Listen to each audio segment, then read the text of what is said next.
Les invitamos a escuchar Hay mucha gente buena, un programa que dirige Almudena Delgado. Here comes the sun, here comes the sun, I say it's all right.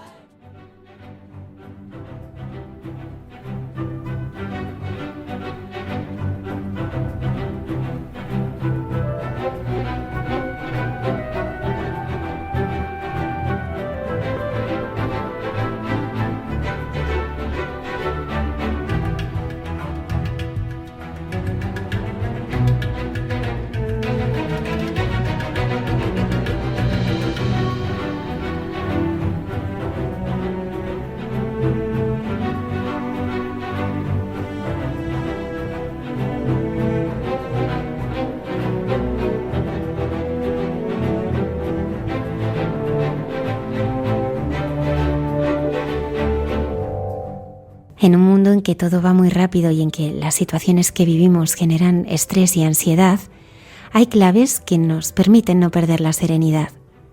Esta noche nos acompaña la psicóloga Alejandra Vallejo Nájera. Ella nos ayudará a saber vivir en las circunstancias que cada uno debemos afrontar.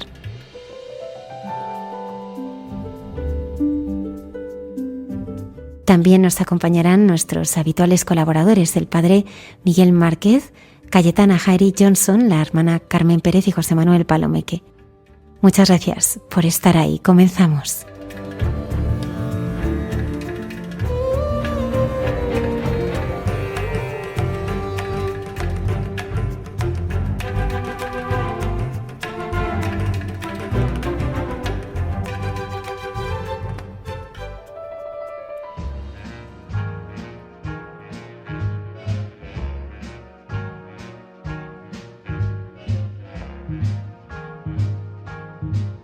I've got you under my skin. I've got you deep in the heart of me. So deep in my heart that you're really a part of me. I've got you under my skin. I tried so not to give in. I said to myself, this affair never will go so well. But why should I try to resist when, baby, I know so well I've got you under my skin. I'd sacrifice anything, come what might, for the sake of having you near, in spite of a warning voice that comes in the night and repeats in my ear. Don't you know, little fool, you never can win. Use your mentality, wake up to reality. But each time that I do, just the thought of you makes me stop before I begin. 'Cause I've got you under my skin.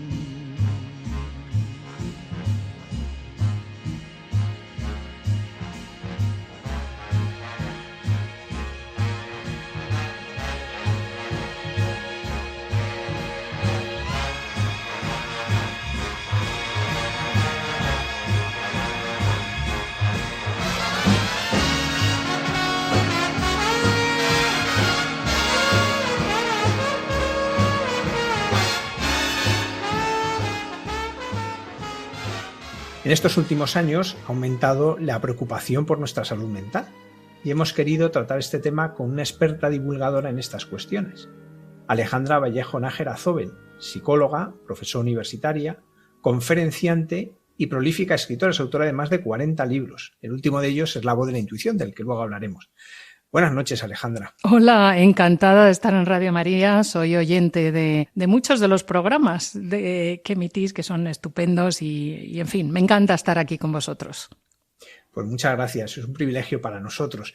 Vamos, ¿por qué ahora se habla tanto de salud mental? Afortunadamente, no es que haya más problemas, es posible que los haya, lo que pasa es que se conocen más porque las personas admiten que no están pasándolo bien y tienen menos pudor de asistir a una ayuda terapéutica. Y dentro de las ayudas terapéuticas tengo que señalar que hay un poco de todo y la capacidad para discrepar entre los que están formados y los que no están formados puede ser definitiva para recibir una ayuda adecuada o no. Por ejemplo, estáis vosotros, los sacerdotes, que habéis hecho una labor, no siendo exactamente la vuestra, pero muchos problemas de salud mental tienen que ver con la sensación de soledad, la sensación de aislamiento, la sensación de sentirse apartado, separado. Y el hecho de tener un interlocutor que sea un sacerdote, como sois vosotros, muchas veces ya soluciona la sensación de estar en comunidad, de pertenecer a un grupo, de conocer a otras personas con ideas y creencias afines. O sea que hacéis una labor fantástica. Yo creo que el desafío para vosotros es distinguir cuando la persona simplemente tiene un estado de sufrimiento debido a, pues eso, a una sensación de aislamiento y de soledad, o verdaderamente tiene una enfermedad mental, en cuyo caso ya es que el cerebro está sometido a unas aleaciones químicas que trascienden lo que la persona puede pensar y razonar. Vosotros os enfrentáis a sí mismo a un problema para el que no sé si estáis muy preparados, aunque espero que sí, que es el histerismo religioso, esta devoción desmesurada donde hay que distinguir si la persona se cree en la luz y los demás están condenados por no pensar y sentir como ella. Entonces, bueno, pues ahí también tenéis una labor importante que realizar. Y luego en el mundo de las terapias hay también muchas distinciones. Los hay profesionales muy formados. La carrera de psiquiatría es una carrera de medicina larguísima que dura más de 10 años. La de psicología lo mismo, o sea, no dura la formación, la licenciatura tanto tiempo y sin embargo nosotros estamos estudiando continuamente. Pero luego ha venido el coaching, que en un sentido cubría un espacio que no cubría la psicoterapia, porque estaba enfocado para lo que tenía que haberse quedado en el ámbito empresarial. Entonces, esos entrenadores ajenos a la estructura de la empresa podían hacer de mediadores. Pero claro, es que se han metido también en un tema que no les corresponde, sin saber nada de comportamiento humano, deciden ayudar a las personas o dirigirlas o plantearles cuestiones que no les corresponden. No obstante, a la gente le da menos vergüenza o le da menos apuro decir que asiste a un proceso de coaching antes que ir a psicoterapia, porque todavía, aunque cada vez menos afortunadamente, se da la sensación de que si necesito ir a un psicólogo, a un psiquiatra, es que no estoy estable emocionalmente y esto me va a traer va a traer mala fama en la empresa, que igual me pueden despedir porque creen que estoy inestable emocionalmente. Igual estás inestable emocionalmente, pero precisamente la terapia, la buena terapia, te va a ayudar a reconducirte rápidamente, porque afortunadamente ahora que vemos el cerebro tenemos unos tratamientos rapidísimos. Me refiero, por ejemplo, a una fobia, al caso de una fobia, ¿no? En mis tiempos antiguos, cuando yo estudié la carrera, se tardaba mucho tiempo, pero ahora mismo que vemos los cerebros y sabemos ya muchísimo más de cómo se conecta el cerebro, el cuerpo, el comportamiento, las emociones, todo ese conjunto, esa maraña que mi padre psiquiatra se quejaba tanto, soy el único médico que no ve el órgano sobre el que está trabajando. Bueno, pues ahora sí lo vemos y entonces una fobia muchas veces se puede curar en una sesión nada más, cuando antes se tardaban años. Entonces el proceso terapéutico ha avanzado enormemente y no hay excusa para no ir. Lo que pasa es que somos soberbios, somos bastante soberbios. Entonces yo creo que lo voy a aguantar, creo que no pasa nada, creo que puedo con esto, me distraigo con otras cosas, tomo anestesiantes de todo tipo. Y antes de comprender que tengo una responsabilidad conmigo y con las personas que desde mí se relacionan conmigo para que nos vaya a todos mejor, porque no hay enfermedad más violenta que la enfermedad mental. ¿Se ha deteriorado la salud mental o es simplemente esto, que tenemos una conciencia más clara de su importancia? Las dos cosas. Tenemos una conciencia más clara, pero también estamos viendo en el ámbito de la salud mental la intolerancia a la frustración. Es decir, a veces es una excusa estupenda, porque ahora resulta que también en redes sociales los influencers, la gente famosa, ya va contando que tiene este o el otro o el siguiente problema.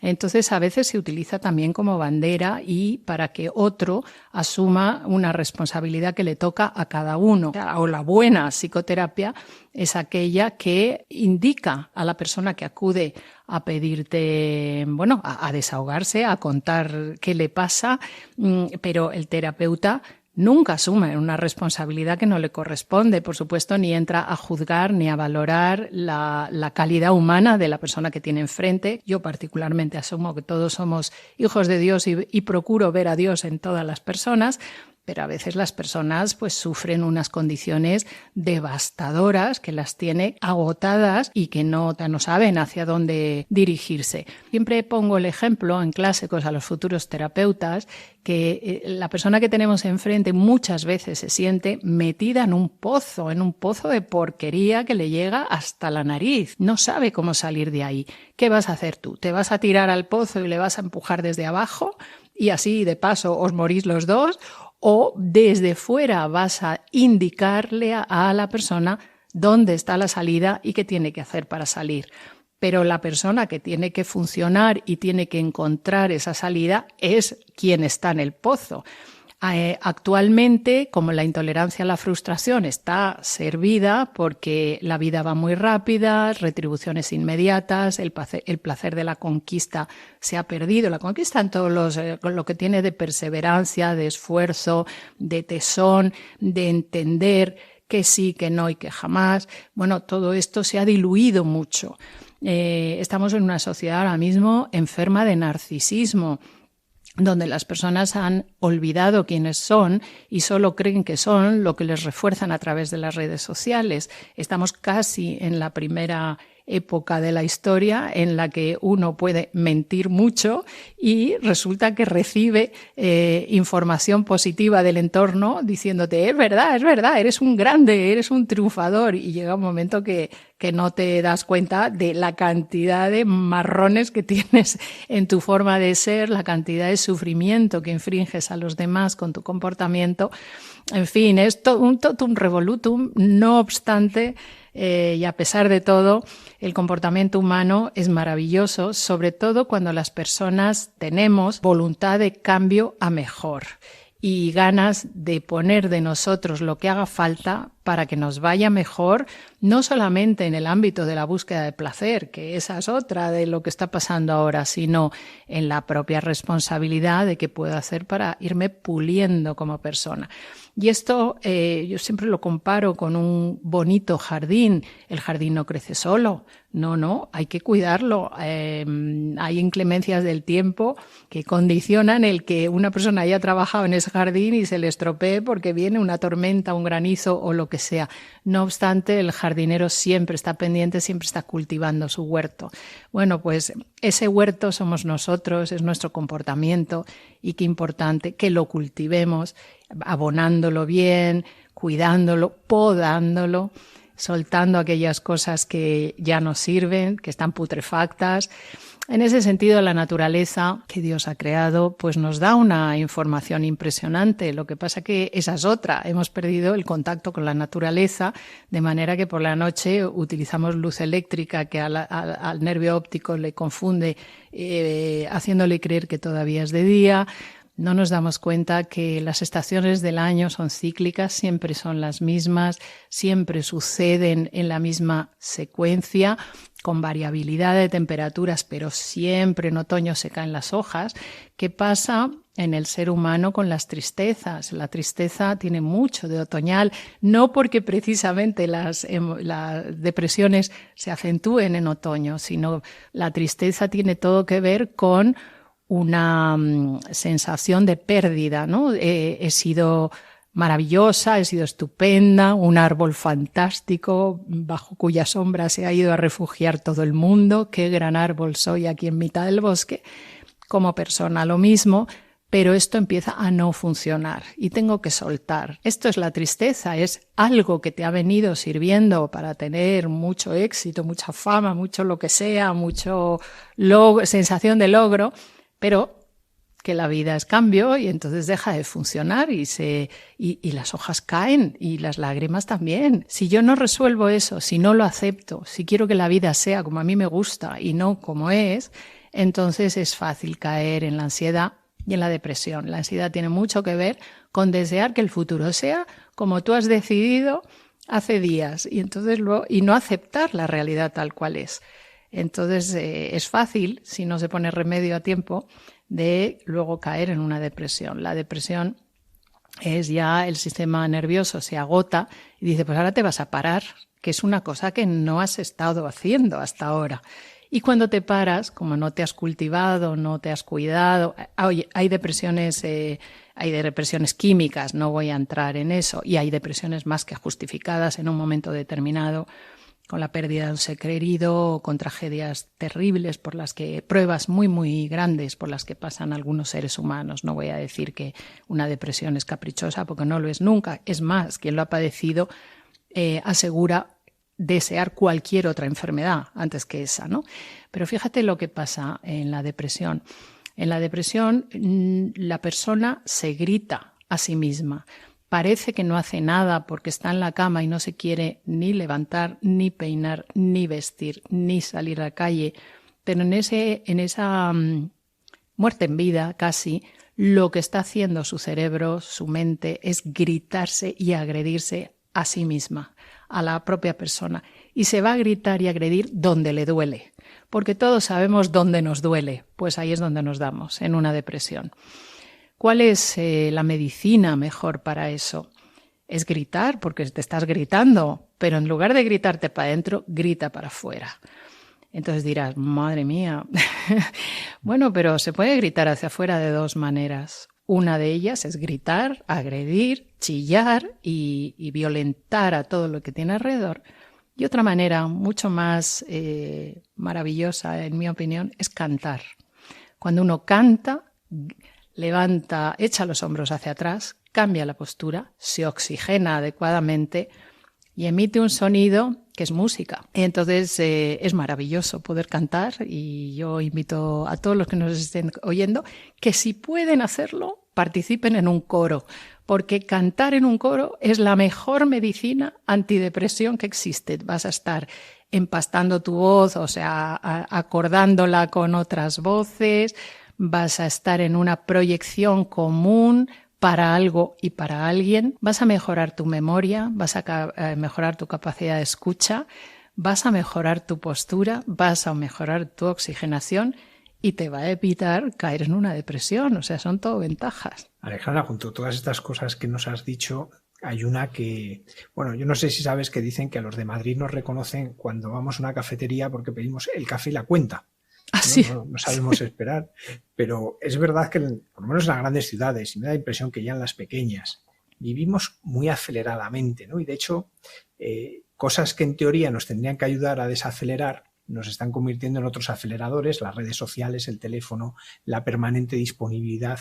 ¿Cómo nos está cambiando y afectando esta forma de vivir en la que parece que nunca hay pausa? Entre otras, bueno, se ha acelerado mucho la depresión, se ha acelerado mucho la ansiedad, el estrés cursa con rapidez y es la antesala de la depresión. Cuando ya vamos escapando de todo, pido el café, pido la cuenta y ni disfruto el café porque lo estoy tomando sin darme cuenta de cómo sabe, si está rico, si no, si prefería la leche más fría, más caliente, sin leche, en fin. Yo, que me estudio el cerebro humano, pienso que va a haber un problema con el aprendizaje. Todo proceso de aprendizaje requiere atención, requiere observación, requiere silencio, requiere pausa, requiere entender para qué estás aprendiendo eso, requiere motivación y todo esto requiere pausa, requiere tranquilidad. De ahí que el anhelo más grande de prácticamente todas las personas que dicen estar sufriendo el anhelo más grande, lo que quieren conseguir, ya no es que la pareja que les ha dejado vuelva, ya no es que el hijo que suspende apruebe, ya no es conseguir tranquilidad, conseguir paz. Y conseguir tranquilidad y paz es muy fácil, o sea, como son muy fáciles otras cosas, porque casi todos sabemos lo que hay que hacer, hay que pisar el freno, pero hay que saber y aceptar entrar en silencio. Entonces, ahí vamos, el silencio. El silencio en la sociedad de ahora, donde hay ruido continuamente en todas partes, en las ciudades por lo menos, entres al sitio que entres, siempre está la música atronadora, donde la gente habla a gritos, porque si no, no hay una conversación. Yo soy de las pesadas que cuando entro en un sitio digo, pero ¿por qué tienen, además de los gritos que ya hay aquí entre los comensales, por qué tienen esta música de fondo? Que a lo mejor cuando no había clientes antes de que llegaran tenía sentido, pero ahora mismo no tiene ninguno. No se puede quitar, ¿no? Entonces el sistema nervioso está alteradísimo porque necesitamos reposo. Hay gente que a la hora de dormir duerme con una radio, duerme con ruido a la hora de entrar en su casa, que es su refugio, que es el lugar de tranquilidad donde uno puede descomprimir y descomplicarse la vida. Se pone todos los aparatos emisores de ruido para no sentirse solo. ¿Por qué? Porque el silencio te invita a escucharte. A escuchar el entorno, claro, pero a escucharte a ti. Y entonces cuando nos escuchamos, ¿qué nos decimos? ¿Qué imágenes aparecen en nuestra mente? ¿Cómo nos hablamos? Pues muchas veces agrediéndonos. Y por eso el ruido evita el tenerme que enfrentar a mis sombras, a esos aspectos que tengo que mejorar. Y todos tenemos aspectos mejorables y qué bonito es reconocerlos, porque el crecimiento personal, la mejoría personal pasa por pulir nuestras sombras y todos las tenemos en algo que a lo mejor parece una virtud. Hablo de una particular, personal, lo voy a personalizar. Yo considero que soy una persona perseverante, ¿no? Me marco un proyecto, falla, al principio yo sigo y sigo. Bueno, en principio podría parecer que eso es una virtud, pero qué fácil es caer en la tozudez, qué fácil es obsesionarme con eso y dejar de atender a mi familia, a mis hijos, porque yo y mi problema y mi objetivo que no se está cumpliendo. Qué fácil es empezarme a enfadar porque no suceden las cosas como las tenía planteadas. Qué fácil es incurrir entonces en el perfeccionismo, esa utopía que no es real. O sea que todos nosotros, por ejemplo, pues la familia, ¿no? Pues en principio ser una persona familiar, en principio está muy bien. Pero si solo te dedicas a la familia, nada más que a la familia, ¿qué pasa? Y te sientes útil tanto en cuanto solo atiendes a tu familia, ¿cómo vas a dejar volar a tus hijos? Es que a los hijos hay que darles raíces y alas. Entonces a lo mejor no les estás dando alas, a lo mejor todo lo quieres gestionar y controlar tú y entonces vas a sufrir mucho y de hecho sufres con el nido vacío porque no disfrutas el que tus hijos con las raíces suficientes están empezando a desplegar las alas. Y al centrarte absoluta y totalmente en la familia, quizás estás desatendiendo otras cuestiones que también son importantes, como por ejemplo el autocuidado. Todos nosotros necesitamos una parcela para aprender cosas que nos interesan, que nos gustan. No te imaginas cuántos alumnos tengo en la universidad que son de mi edad y que estudiaron otra cosa, que han decidido trabajar en otra cosa, pero ahora, con más de medio siglo de vida, que es lo que a mí me asiste, y a ellos también dicen, pues ahora voy a estudiar psicología, porque siempre, o historia, o lo que sea, ¿no? Pues muy bien, muy bien. Entonces, si te has dedicado solo a tu familia, pues no te das permiso para hacer esas cosas, porque incluso a lo mejor a tus propios hijos no les gusta porque se han acostumbrado a tener a su madre o a su padre continuamente pendientes de ellos y recogiéndoles la habitación donde han dormido, aunque los niños tienen ya 30 años. Alejandra, si a uno le duele la cabeza, normalmente se toma un analgésico. Si te duele varios días seguidos y no se te pasa, uno sabe que tiene que ir al médico. ¿Qué indicadores nos indican que tenemos que acudir a un profesional, a un psicólogo o es más, a un psiquiatra? Y aquí también habría que distinguir entre psicología y psiquiatría. Somos bastante diferentes y yo lo he tenido siempre muy presente porque, claro, soy hija y nieta de psiquiatra, pero yo no estudié medicina, entonces yo sé muy bien distinguir la cuestión. Los psicólogos trabajamos con el sufrimiento cuando ese sufrimiento está condicionando el comportamiento, condicionándolo sin llegar a la enfermedad. Cuando ya ha llegado a una enfermedad donde la persona es irreductible al razonamiento lógico, y esta es la clave, porque en el ámbito de la psicoterapia psicológica tiramos mucho del razonamiento, ayudamos a la persona a razonar. Y la persona razona, porque viene para eso, ¿no? En la maraña, en la confusión del lío que tiene, porque el problema que le atenaza no le permite ver las soluciones, bueno, somos personas inteligentes y entonces la terapia ayuda a la persona a encontrar las salidas, las posibilidades. Pero cuando ya el razonamiento lógico está anulado por una cuestión química cerebral, porque hay exceso de ingredientes químicos que están alterando la capacidad para reconocer y están afectando pues el hipocampo, los lóbulos frontales, en fin, zonas del cerebro ya están afectadas, están infectadas, están inflamadas, entonces tiene que intervenir el médico, que es el que suministra fármacos para equilibrar eso. Entonces muchas personas dicen, uy, yo no quiero fármacos. Bueno, no quieres fármacos, pero luego se los estás pidiendo a la vecina, te lo está dando el cuñado, opiáceos y benzodiazepinas, y te lo tomas porque te lo está dando tu vecina o tu cuñado y te parece que eso es normal, mientras que no vas al médico, que es el que sabe las proporciones químicas que se te han desajustado y cómo volverlas a ajustar. Después de que está la persona estabilizada químicamente, entonces intervenimos nosotros para ayudar a la persona a integrarse otra vez en su vida cotidiana. ¿Por qué?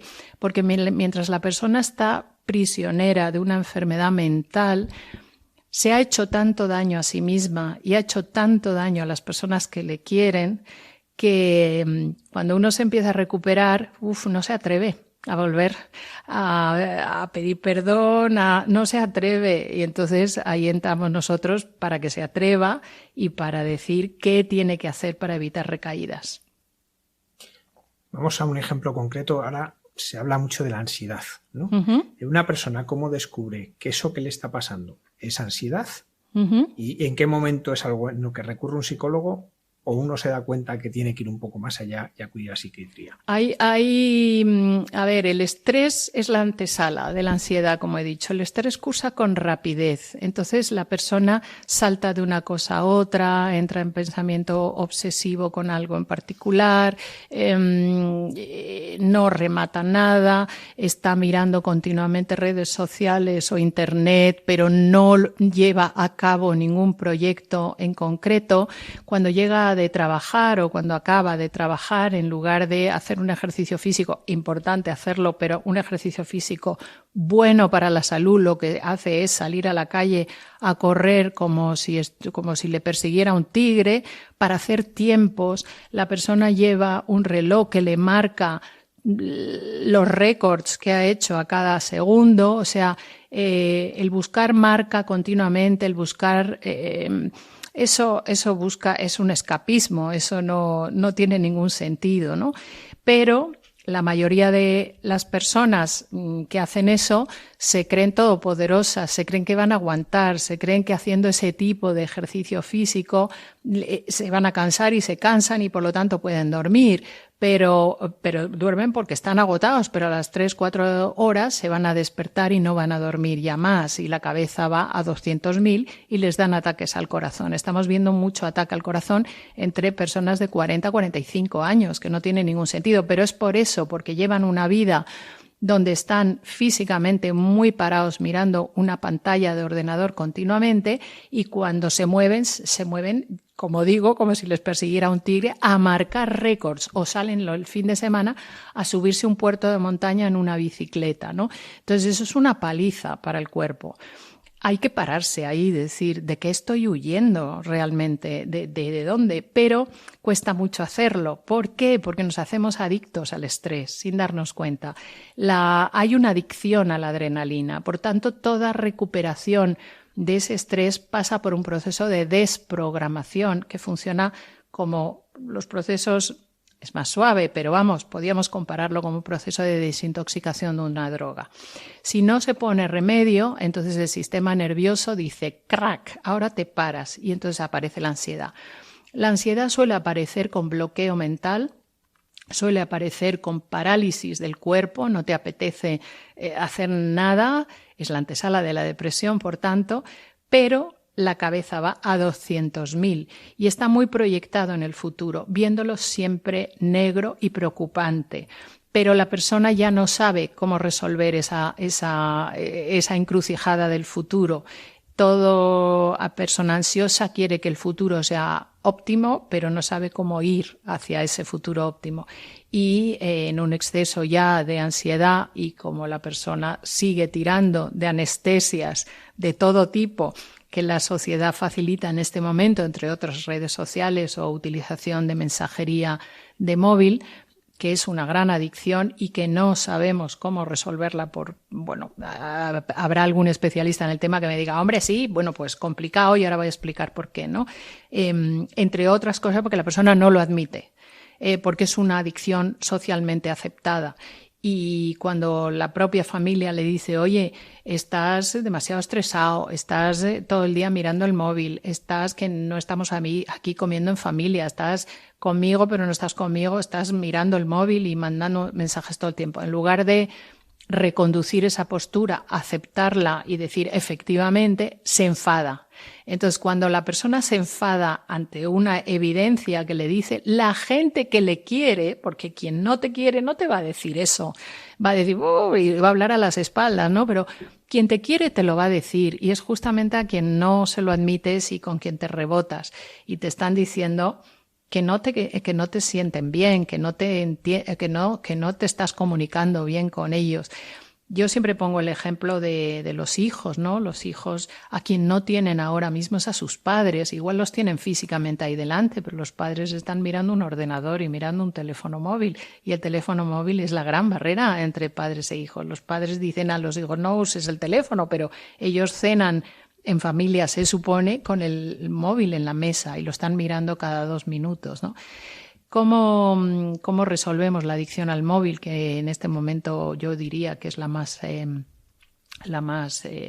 extendida?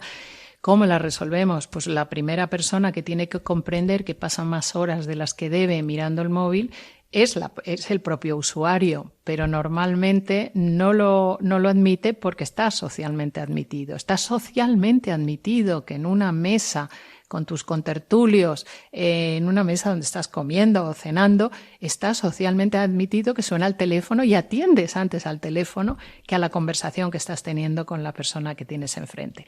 Y normalmente en los tratamientos de adicción se separa, por ejemplo, vamos a poner un alcohólico, ¿no? Un alcoholismo, se separa a la persona durante 1 mes, 2, 3 meses, dependiendo de la gravedad de su adicción, se lo separa del entorno de consumo, de los amigos con los que consumía, de los hábitos en los que consumía. Entonces hay que llevar a esa persona lejos, incluso a veces cambiándolo de ciudad, para que los profesionales se ocupen de lo que llamamos el mono. Creo que todos los oyentes me van a entender con eso, del síndrome de abstinencia. Pero eso los profesionales se ocupan. Cuando ya la persona está estabilizada, vuelve a casa y ya con otros hábitos, y toda la familia o sus seres queridos o sus amigos tienen que ayudarle a que pueda estabilizar esos hábitos ya en la vida cotidiana, ¿no? Pero ¿qué pasa con el teléfono móvil? No se puede incomunicar a una persona hoy día, no la puedes incomunicar. Con lo cual es una autogestión, es una autodisciplina, que va a pasar lo mismo con la inteligencia artificial. Es una autodisciplina que requiere tiempo y requiere sobre todo toma de conciencia. O sea, voy a estar conectado, porque fíjate además lo que pasa, es una cosa curiosa, en la que estoy reflexionando casi ahora mismo, por primera vez. Antes, y no me quiero poner en plan abuela cebolletas que lo de antes era mejor que lo de ahora, porque lo de ahora puede ser muy bueno también y lo de antes tenía cosas horribles igualmente. Pero bueno, hablando del trabajo y de la cosa del tema profesional, uno trabajaba en una oficina, en un sitio, bueno, fuera de casa o incluso en casa, pero tenía el despacho para trabajar, el sitio específico para trabajar, y la mayoría de nosotros trabajábamos fuera de casa. ¿Qué pasaba? Que salías de trabajar en ese lugar, llegabas a tu casa, dejabas las llaves y ya está. O sea, tu casa era tu casa y tu vida profesional era tu vida profesional. Pero de repente, en los años 90, aparece una corriente de psicología positiva donde se meten en el ámbito de la empresa también de la mano de los famosos coach y dicen que es que los empleados tienen que ser felices, ¿no? Que, bueno, está bien que los empleados sean felices, o sea, nadie se niega a eso, ¿no? Pero para ser felices les llevan un trozo de casa a la oficina. Entonces, de repente en las oficinas aparecen futbolines, de repente en las oficinas aparecen, en fin, cosas pues que te invitan a sentir que estás en casa. Y ahora el teletrabajo está en casa. Con lo cual no hay una distinción clara y drástica, como había antes, entre el trabajo en el sitio donde corresponde y el descanso en el sitio donde corresponde. El teletrabajo, que tiene muchas cosas buenas, tiene cosas malísimas, y es precisamente la enorme confusión que hace sentir a la gente entre la vida personal y la vida profesional. ¿Está afectando esto también a las relaciones personales? Porque antes un chico conocía a una chica y pues hablaban pocas veces por teléfono, porque no podías llamar a un teléfono que le iba a coger el padre de la novia, ¿no? Entonces había unos tiempos en que estabas juntos, pero muchos tiempos en que estabas separados. Sin embargo, ahora, desde el momento 1 de la relación, hay una presencia constante de los dos. ¿Cómo está afectando esto? Enormemente. Entre otras cosas también porque cada vez, debido a la fama que adquieren determinadas redes sociales, determinadas series de televisión, que algunas son buenísimas, pero han venido a ensuciar mucho la idea de la relación de pareja, donde amar al otro no significa el que el otro te satisfaga en todos tus anhelos de placer, sino el compromiso. Esta es la cuestión que ha cambiado radicalmente. No, en este momento la tendencia de la gente joven es a no aguantar nada, a aguantar lo menos posible, por lo menos, y a no tener ni idea de lo que significa amar a otro, con toda la grandeza que eso supone de aceptación de sus grandezas, aceptación de sus debilidades y con tu presencia ir ayudando, colaborando o acompañando a la persona a que mejore en sus debilidades y aumente en sus grandezas.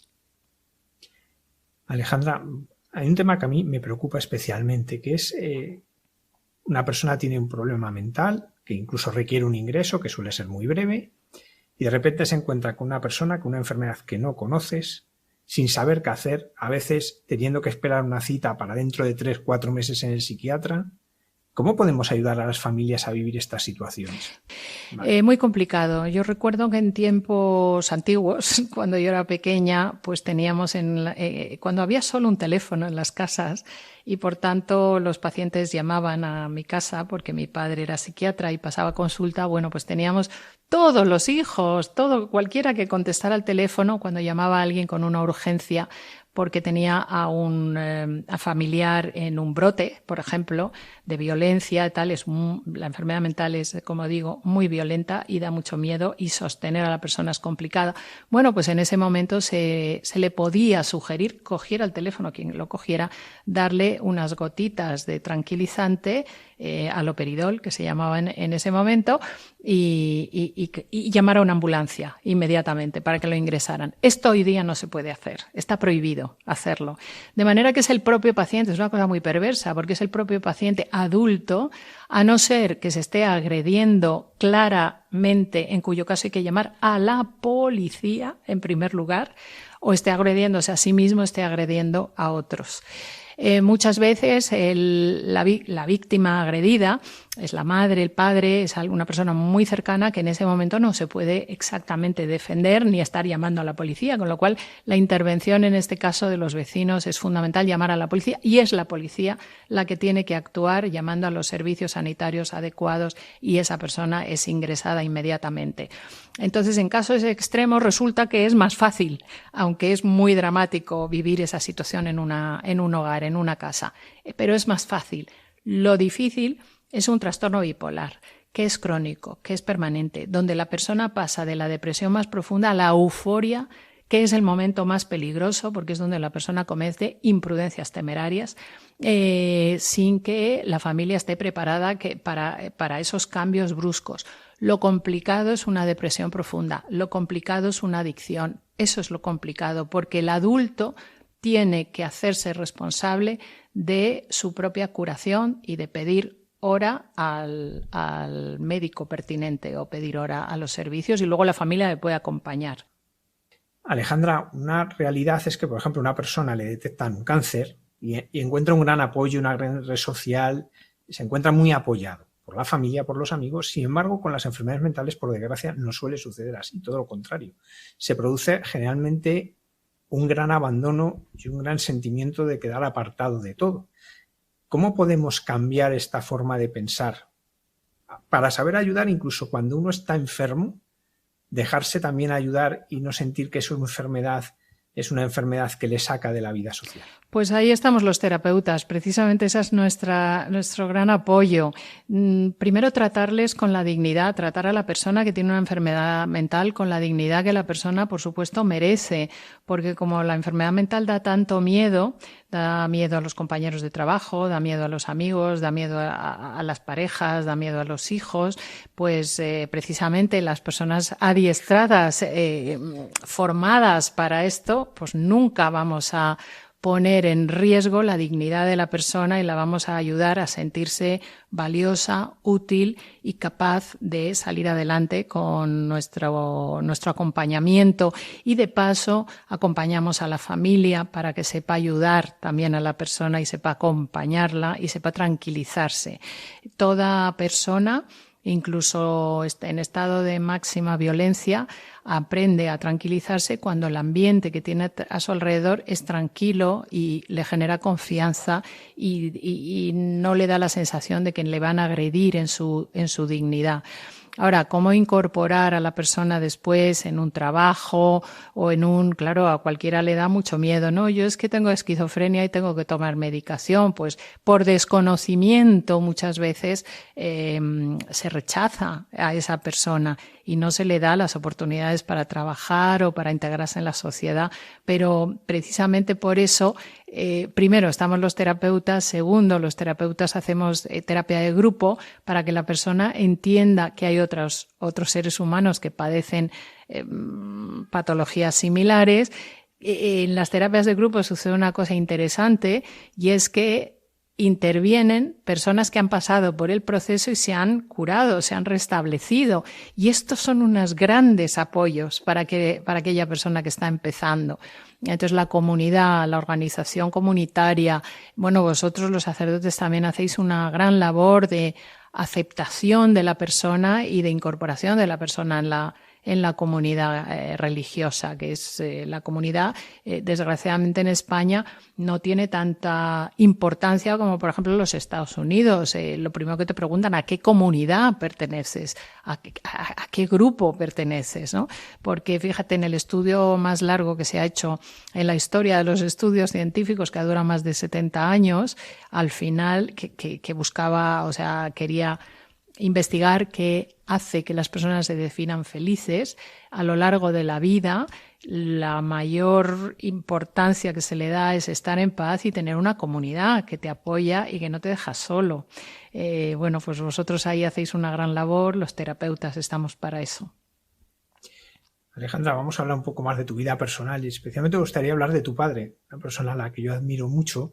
Hay un libro, La Puerta a la Esperanza, que es una biografía, de los libros que más me has marcado, en que, bueno, cuenta muchas de sus vivencias, de las cosas que ha vivido, pero tú como hija, ¿cómo era el padre? ¿Cómo era esa persona en la intimidad del hogar que para muchos era uno de los, y lo es, uno de los grandes psiquiatras que ha tenido la historia de España? Pues sí, como padre, como psiquiatra era un gran médico, porque precisamente era una persona que trataba con humanidad, con amabilidad, con cordialidad, absolutamente a todo el mundo, pero da igual la clase social, la cultura, trataba con cordialidad a todo el mundo y eso nos lo ha enseñado a sus hijos. Tratamos bien a los demás porque nos gusta tratarnos bien a nosotros mismos también y no permitimos que nos traten mal, ¿no?, los de fuera. Era un padre maravilloso porque le gustaba enseñar, le gustaba aprender, sabía escuchar, le gustaba la familia, tenía un gran sentido de familia, estaba orgulloso de sus hijos y como hija, el que tu padre esté orgulloso de ti porque hayas traído de no sé qué dibujito del colegio, pues eso tiene un gran valor. Y luego para mí en particular tiene valor el hecho de que por las tardes trabajara en casa.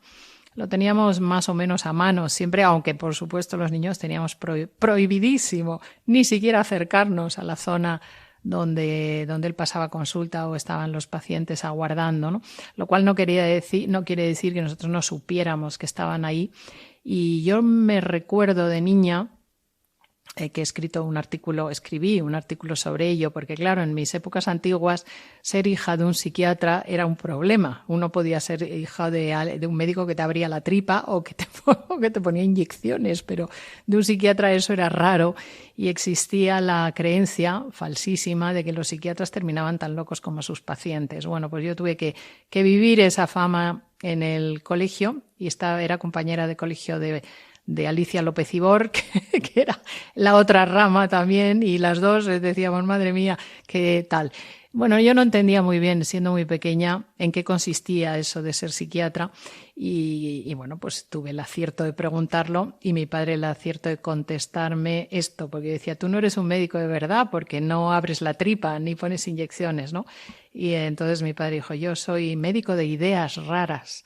Y entonces aquello me fascinó, ser un médico de ideas raras. ¿Y qué son las ideas raras? ¿Y quién tiene ideas raras? ¿Y qué exactamente qué es eso?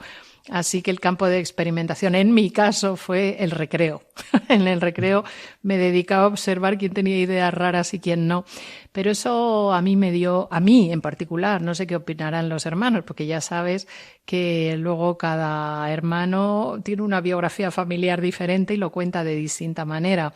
Pero a mí me abrió un mundo de un interés enorme por los seres humanos, por las ideas, por sus comportamientos y una capacidad de observación que no habría tenido de no haber tenido un padre que me decía que él era médico de ideas raras. Había que ser médico de eso.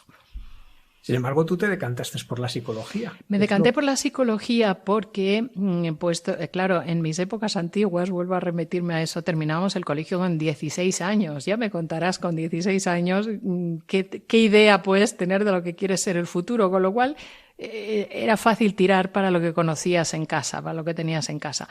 Me tocaron los años de la antipsiquiatría, fueron los años de la aparición de la película Alguien voló sobre el nido del cuco, que no era más que un reflejo de un movimiento político, porque fue político, nada científico, pero sí político, que surge en los Estados Unidos, donde, bueno, parecían que los psiquiatras eran los monstruos más importantes del reino de la humanidad o algo así, ¿no? Entonces, al mismo tiempo, la universidad en España también estaba terriblemente politizada y mi propio padre me dijo, mira, la carrera de medicina es una carrera profundamente vocacional, tremendamente larga, tremendamente difícil y resulta que aquí, tal como está la situación, no te van a dejar atender a pacientes porque además llevas un apellido que políticamente en este momento está en el ojo de mira, ¿no? Quizá no te interesa. Más allá de eso, y tengo que confesar que a mí la enfermedad mental me daba miedo, porque acompañando a mi padre para ver si yo me dedicaba a ser psiquiatra o qué, pues claro, en un hospital, incluido hoy, tú entras en un hospital y puedes pasar al departamento de oncología, al de traumatología, al de dermatología, puedes pasar a todas partes, menos a psiquiatría. Psiquiatría tiene una puerta con rejas, tienes que llamar a un timbre, tienes que tener visita previamente decidida, organizada, aceptada y admitida, porque la enfermedad mental es peligrosa. Y a mis 16 años, pues no me sentí capaz, francamente, me daba miedo. Entonces, bueno, pues la psicología, sí, la psicología es una rama no menos importante, pero es una rama un poco menor, hasta cierto punto, ojo, que hacemos una labor importantísima y somos los grandes ayudantes de los psiquiatras cuando el paciente está estabilizado. Y no necesariamente hay que ir a un psiquiatra, hay mucho sufrimiento humano que no se ha convertido todavía en una enfermedad. Si se ha convertido en una enfermedad, desde luego, el tratamiento psiquiátrico. Alejandra, otra cosa que has heredado también es la pasión por escribir. Si yo no he contado mal, son más de 40 libros. De algunos... Son 34. 34. Rebaje un poco. Mira, yo siempre he escrito, a mí me gusta el manejo de la palabra, me gusta expresarme, me gusta contar cosas, me gusta enseñar y aprender, y la palabra se me ha dado bien. Y además se me ha dado bien regular, o sea, digo se me ha dado bien hasta cierto punto. Yo era una persona patológicamente tímida en el colegio, sufrí muchísimo en el colegio de timidez por unas experiencias tempranas que tuve que fueron terribles, o sea, yo diría hoy un trauma en toda regla, y eso me hizo inhibir la palabra, querer pasar desapercibida. Y en mi casa no, pero en el colegio sí. Como pasábamos muchas horas, como todos los niños en el colegio, pues sufrí enormemente.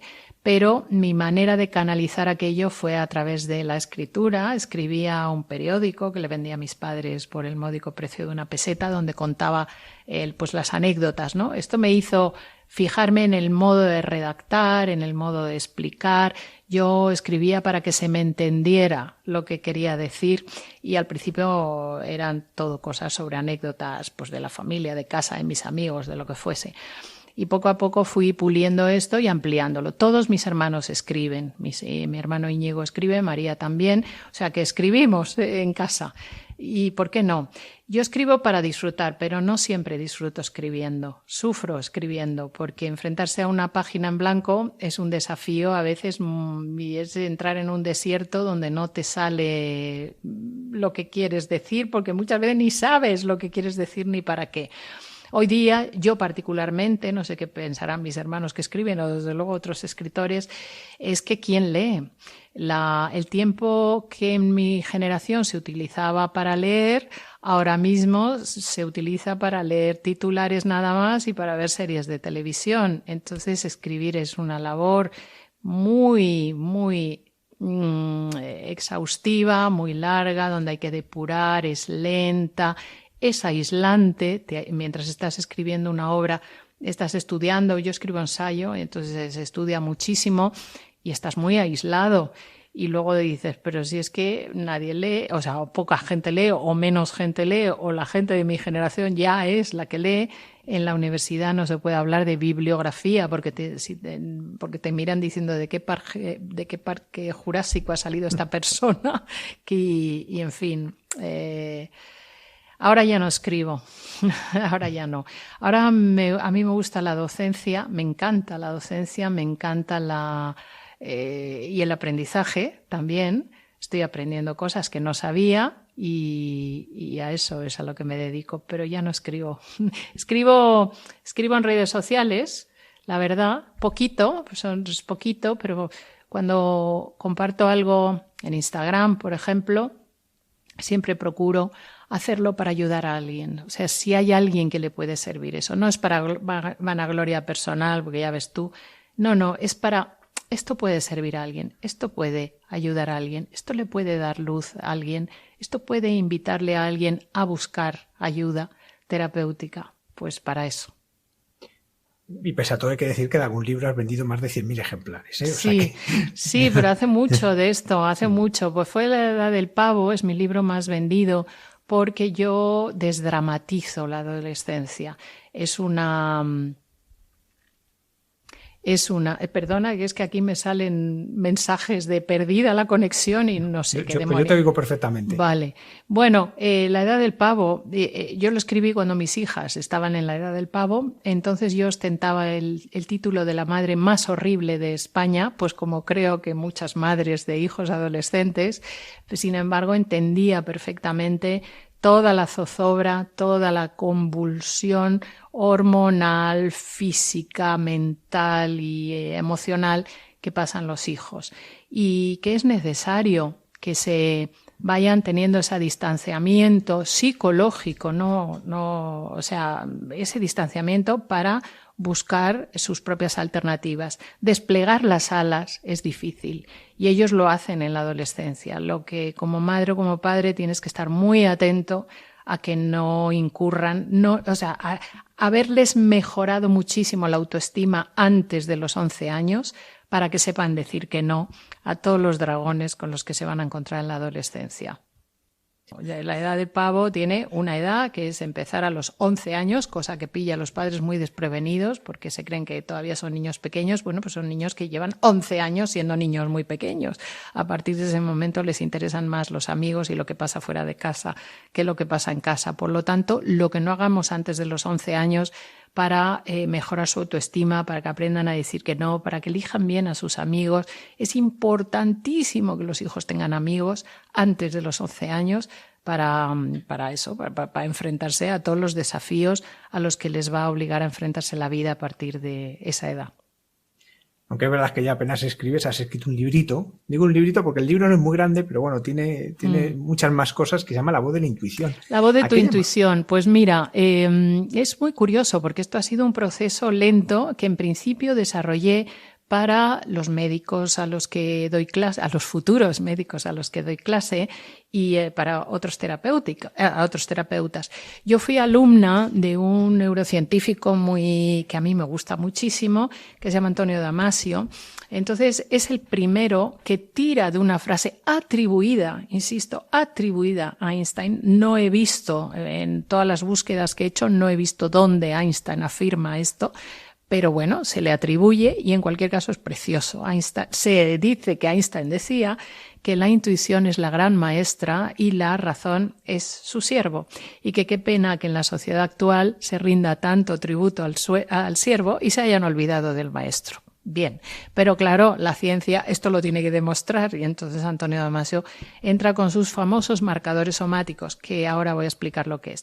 Según Antonio Damasio, uno de los mejores neurocientíficos del mundo, las emociones no se expresan con palabras, tienen un canal de información previo que es el cuerpo. El cuerpo avisa, se te acelera el corazón, se te dilata la pupila, te pones a sudar, en fin, esos marcadores que están reflejados en el cuerpo, que dan noticia de la parte emocional que está activada en un momento determinado.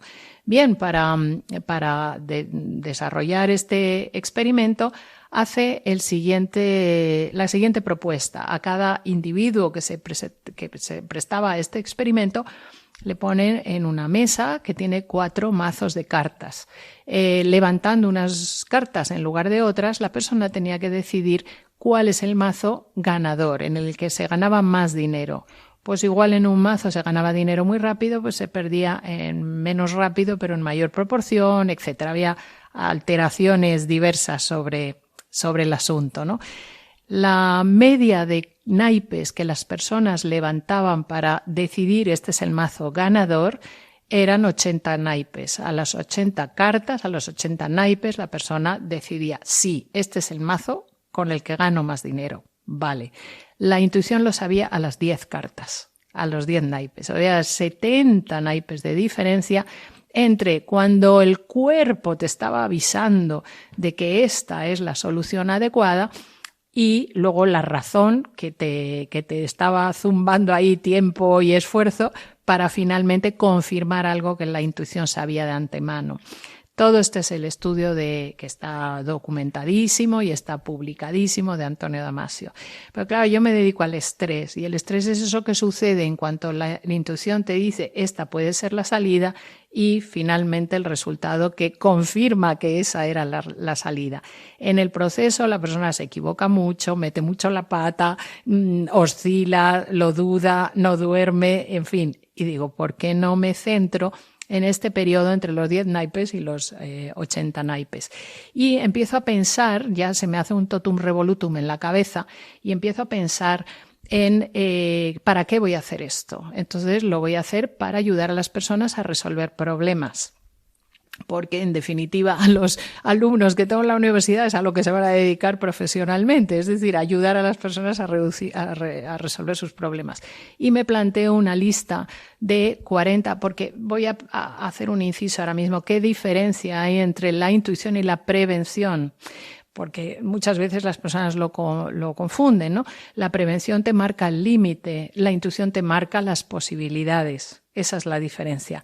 Bien, en el mundo de las posibilidades voy a utilizar esto que ya conozco y cómo funciona corporalmente, somáticamente y cerebralmente para ayudar a las personas a que resuelvan los problemas antes o que vean por lo menos dónde está la salida para ir a por ella. Y me planteo 40 aspectos del comportamiento humano que pueden interferir en la solución o en la no solución de un problema. Y dicho esto, hay que trabajar con el problema que cada uno tenga, ¿no? Yo, por ejemplo, en ese momento, porque esto lleva muchos años de investigación detrás, tenía el problema de que solía decir que sí, aun sabiendo que tenía que decir que no. No a nada que fuera a afectar contra mi salud. Eso jamás he dicho que sí, nunca he fumado, nunca he bebido alcohol y, por supuesto, nunca he tomado drogas. O sea, yo no suelo decir que sí cuando sé que de antemano que va a ser malo para mí. Pero esos compromisos donde te dicen, oye, pues si voy a España igual te llamo. Ay, sí, llámame. Y luego por dentro, ay, por favor, que no me llame, ¿no? Estas cosas yo las hacía antes, ahora ya no, soy mucho más sincera conmigo y con el otro. Pero en ese momento no me atrevía, ¿no? Y sabía que tenía que modificarlo, pero no sabía cómo. Total, que este proyecto sirve para este tipo de cuestión que cada uno tenemos en nuestro comportamiento, que nos limita, que nos lastra, que sabemos cómo lo podemos, que sabemos que lo tenemos que solucionar, pero no entendemos el por qué nos aferramos a ese problema, el por qué no lo solucionamos, porque sabemos cómo se soluciona, pero no lo solucionamos.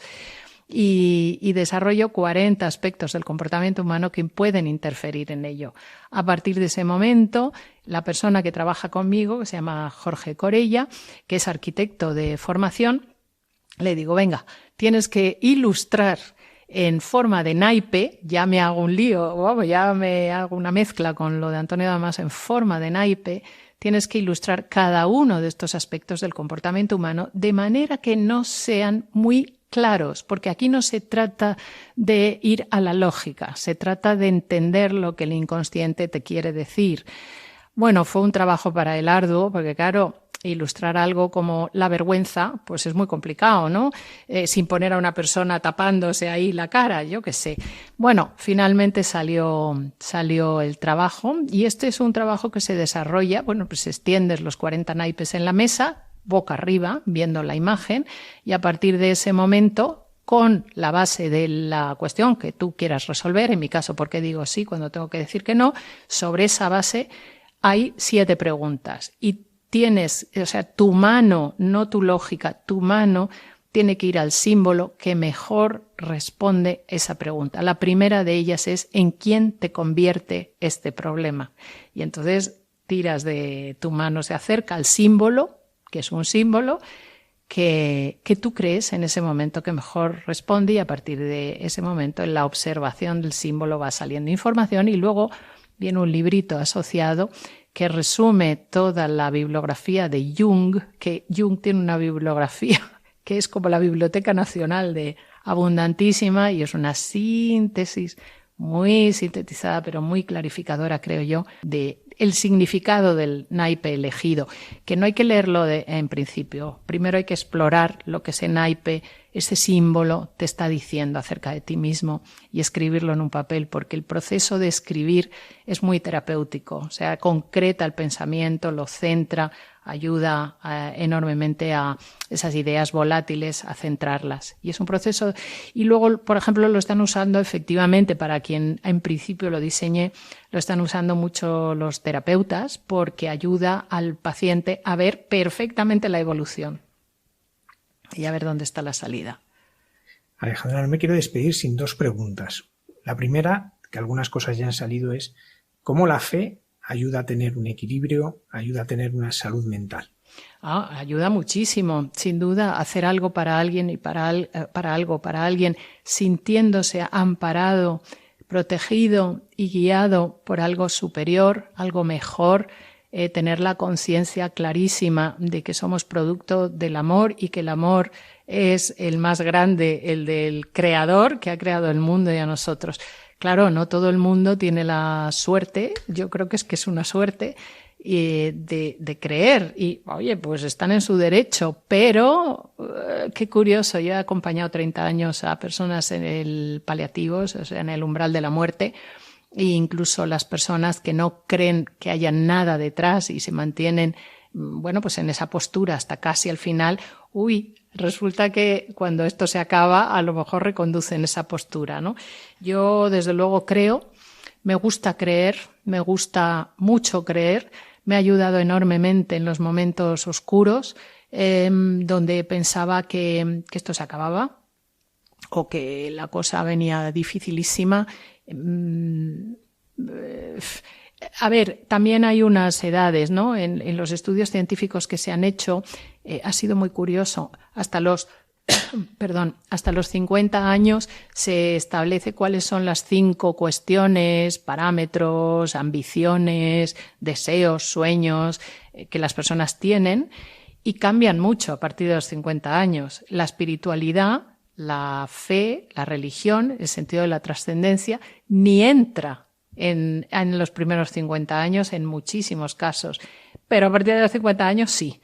O sea que es que la vida es la rueda de la vida, nacemos puros, nacemos puro amor, vamos perdiendo esa sensación a lo largo de la adolescencia, la juventud, donde nos centramos mucho más en conseguir cosas que alimentan nuestro ego, pero a partir de la Edad Media, qué curioso que dices, ¿y ahora qué tanto tengo? Ahora tengo una familia, tengo una casa, tengo un coche, en la mayoría de los, o tengo las comodidades, abro el grifo y sale agua, me puedo duchar, hay servicios sociales que me atienden las enfermedades, pero qué mal me encuentro, qué vacío me encuentro. Y es cuando a lo mejor las personas se abren a otra cosa.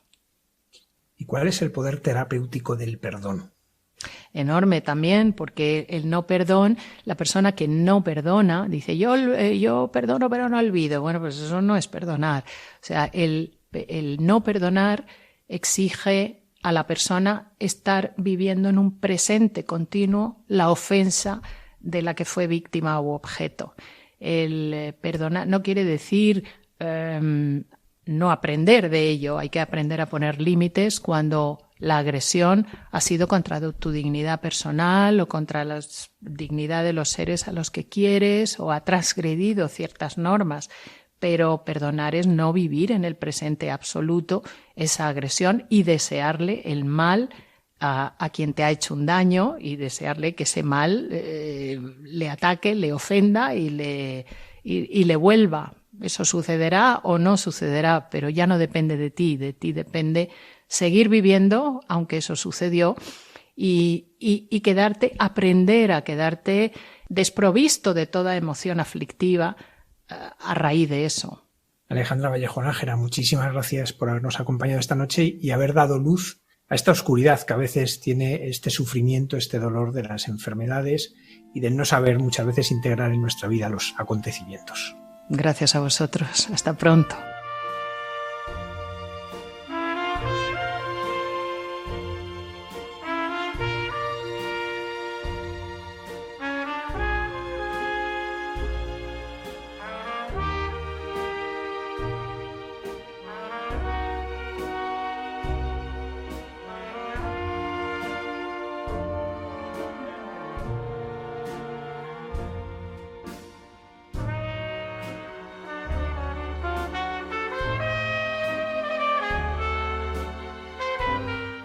Han podido escuchar una reposición de una entrevista del año 2023.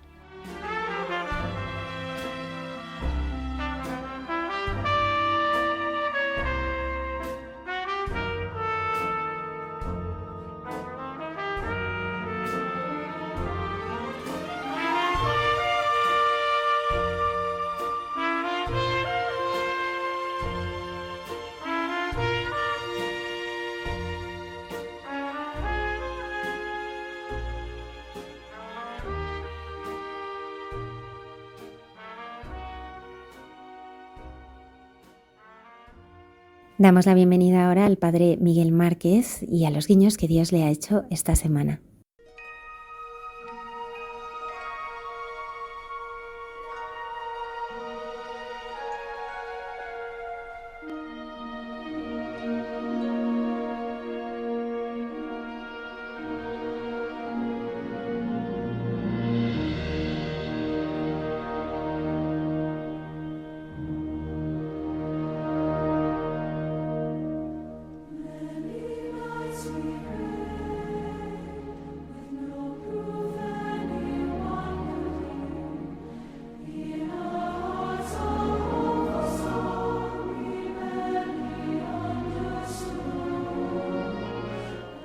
Buenas noches o buenos días si alguien escucha este programa en otro momento que no por la noche, pero ahora a todos los que estáis escuchando en directo en Radio María, mi saludo, mi cercanía, mi agradecimiento por vuestra vida y mi deseo de paz.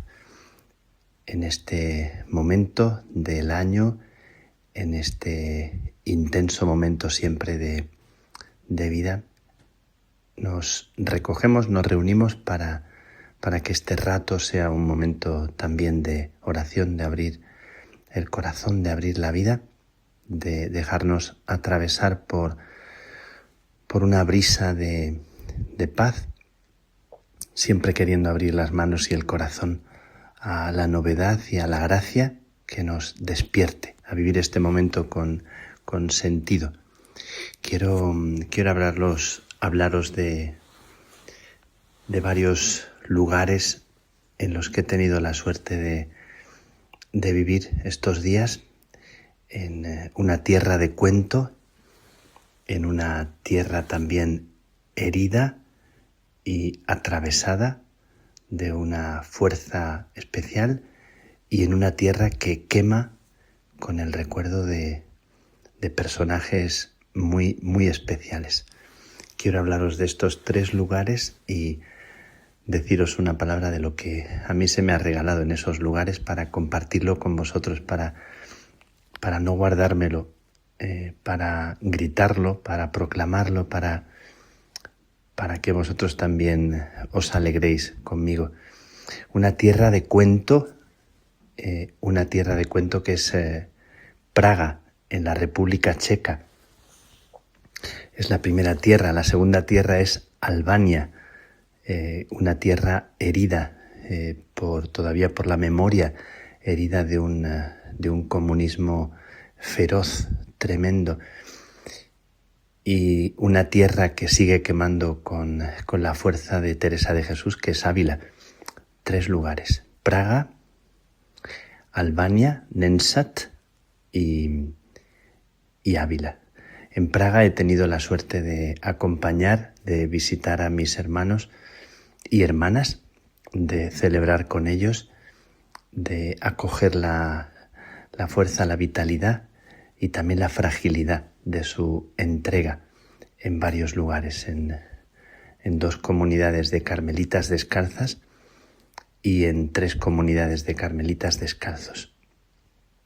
Gente joven, con vocaciones, y gente que está trabajando y luchando por la espiritualidad, por ayudar y animar a un país que es de los que tienen menos índice de creyentes en este momento. No sé si la práctica de la fe del cristianismo está en un 3%, no quiero decir datos erróneos, pero un país que como que se ha alejado mucho de la práctica de la vida cristiana, de la vida religiosa. Pero quiero señalar que en ese lugar, visitado por tantísimos miles y miles de turistas, siempre he oído hablar, es como una tierra mítica, porque decir Praga es para mucha gente decir una de las ciudades más bonitas de Europa. Y verdaderamente me he quedado totalmente sorprendido, totalmente sobrecogido de la belleza de la ciudad de Praga.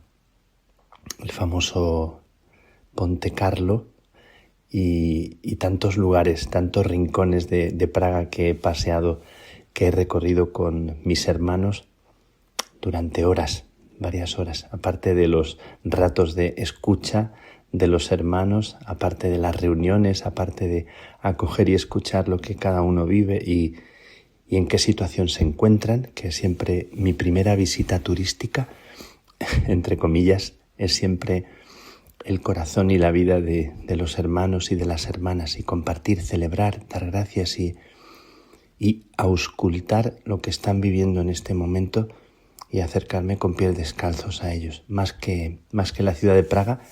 Y también disfrutar de la ciudad de Praga, pasear durante varias horas de noche y también de día, y sorprenderme de cada rincón, de cada lugar, y verdaderamente como un lugar de cuento.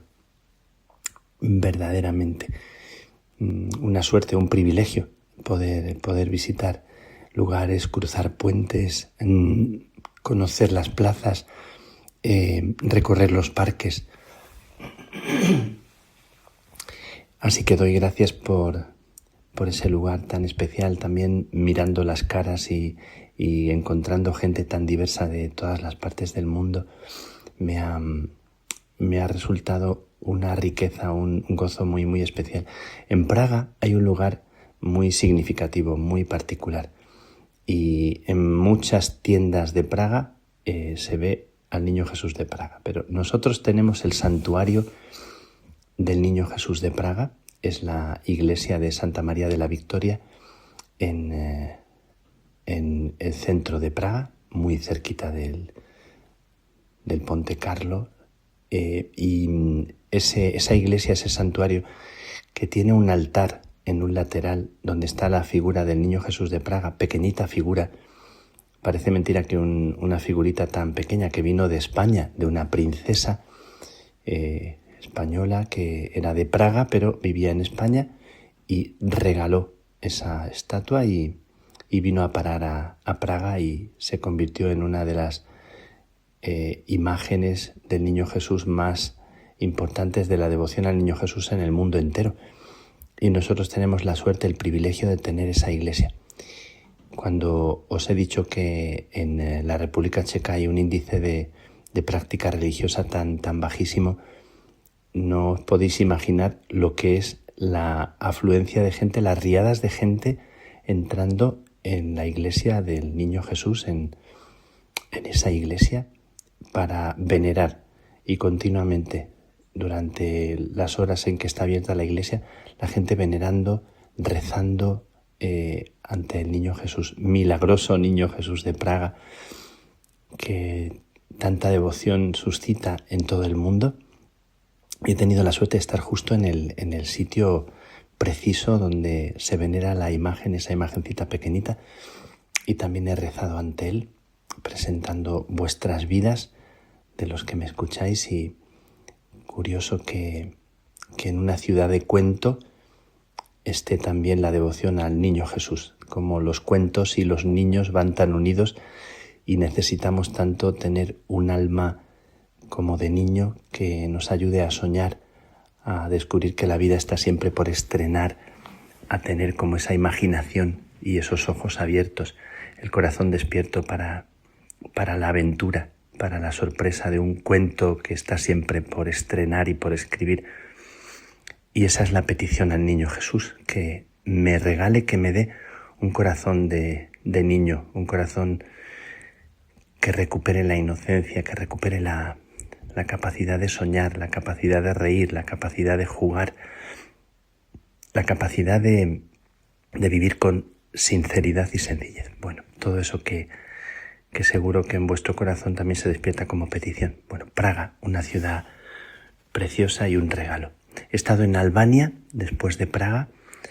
Era la ordenación de Davide, uno de nuestros hermanos, croata, que desde el principio de su vocación decidió unirse a la misión de Albania, aunque ha estudiado en Italia. Y era el día de su ordenación y yo me acerqué para participar y celebrar con él y con tanta gente amiga que ha venido desde Italia, desde Milán, desde Croacia, su familia, una familia muy numerosa con muchos niños y niñas. Era muy, muy bonito ver la iglesia llena de gente y con tantos niños y niñas en primera fila, como muy sorprendidos, abrazando a Davide y celebrar con la iglesia de Albania, una iglesia tan sufrida, con tantos mártires, un comunismo feroz y una persecución que fue terrible. Hemos visitado las cárceles, los lugares donde las prisiones, que ahora convertidos en museo, y todavía hemos visto los efectos de aquella persecución en tanta gente. Algunos de los padres de la familia de algunos de nuestros hermanos que han entrado carmelitas, que son carmelitas, eran de los muy acérrimos del régimen, y ahora vemos cómo el corazón les ha cambiado, cómo participan con nosotros, se alegran tanto, nos abrazan tan fuertemente. El padre de Miriam, que fue el primer ordenado albanés de este tiempo y que lleva ordenado 3 años, y su padre, que era un hombre muy vinculado al régimen y tan enemigo de que su hijo se uniera al Carmelo, como ahora nos abraza, nos agradece, como me sobrecoge mucho. Hemos celebrado la misa de la ordenación, preciosa celebración, preciosa, con el grupo de gente en la catedral de Skutari. Es la ciudad de la diócesis que acogió esta celebración, y tan sobrecogedor celebrar con David, con toda su familia, y dar gracias a Dios por la vocación de un joven que decide venirse a Albania. Su hermana es la subpriora del monasterio de las Carmelitas, también de Nensat, aquí en Albania, y era muy bonito verle cómo le abrazaban toda la familia y cómo le abrazaban las sobrinas y lloraban las sobrinas. Una de ellas lloraba intensamente y su mamá le preguntó por qué lloraba y decía: lloro de felicidad, decía una pequeñita de 7 años.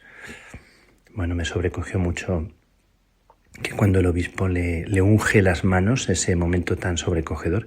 Hay varios momentos en la celebración de la ordenación que son muy, muy especiales. La bendición, la imposición de manos en silencio de cada uno de los sacerdotes, momento muy, muy sobrecogedor, en silencio, y el abrazo de cada uno de los sacerdotes, dando la bienvenida al ministerio, cada uno. Y también el momento en el que, después de ungidas las manos del sacerdote con mucho aceite, el obispo le unge las manos abiertas con el aceite para consagrarlas para la celebración de la Eucaristía y de los sacramentos.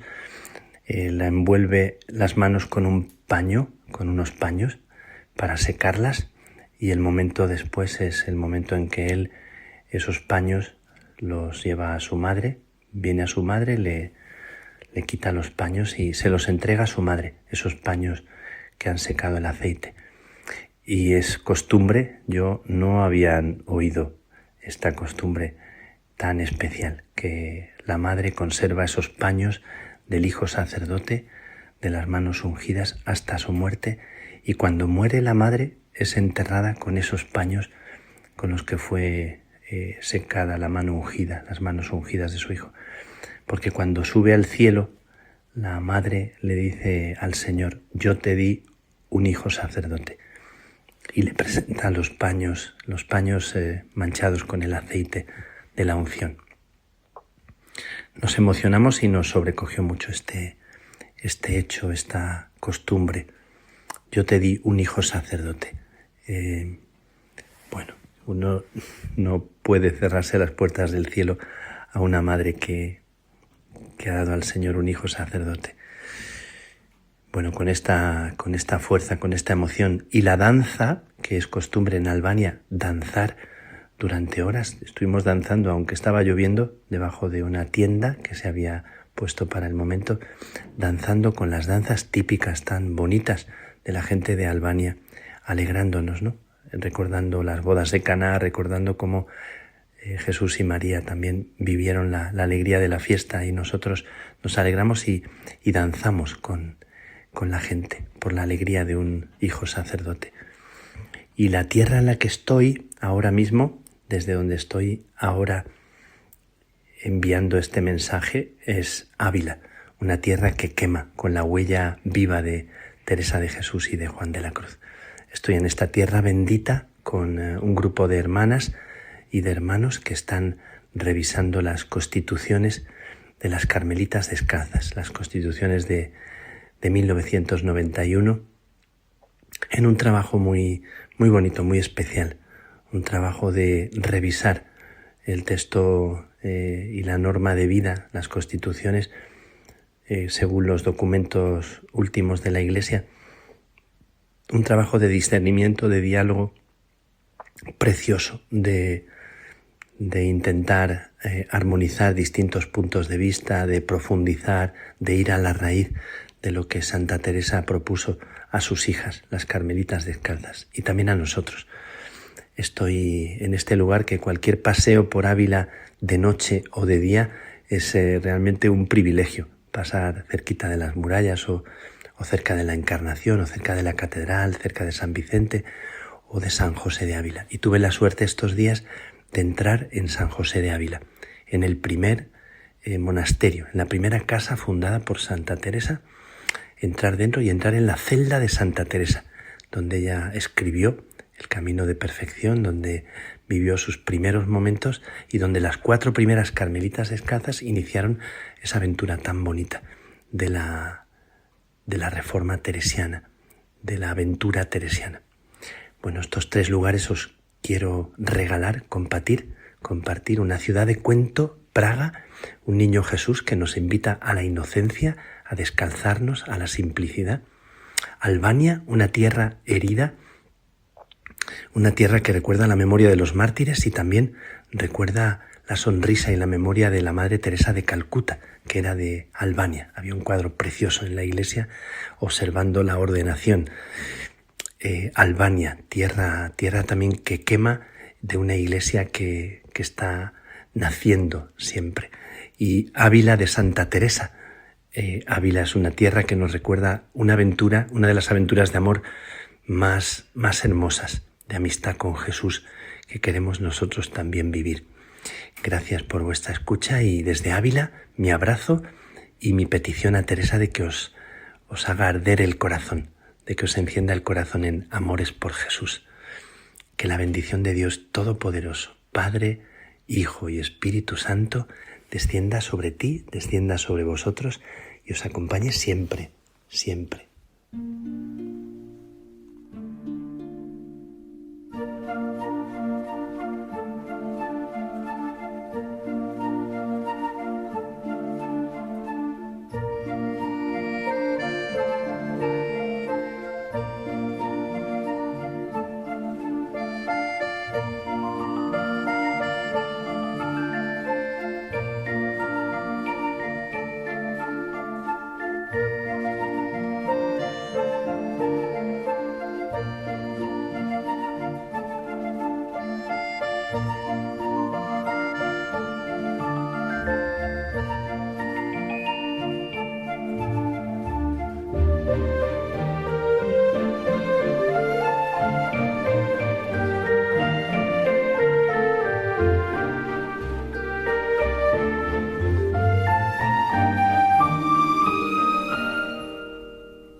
Escuchamos a Cayetana Jairi Johnson en Jesús en su tierra.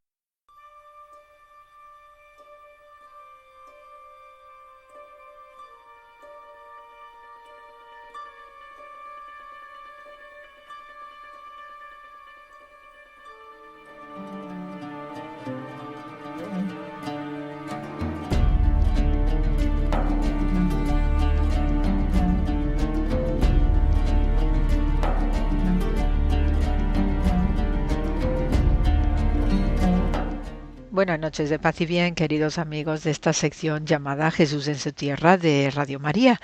Y bien, pues estos días hemos tenido la feliz celebración de la solemnidad de la ascensión de Jesús al cielo, que ya es la preparación para lo que también en breve vamos a tener como Pentecostés.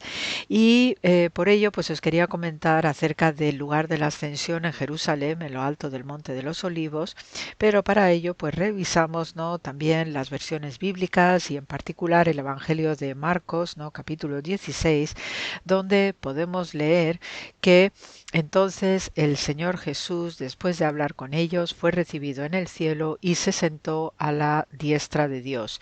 Y ellos salieron y predicaron por todas partes, colaborando el Señor con ellos y confirmando la palabra por medio de las señales que la seguían.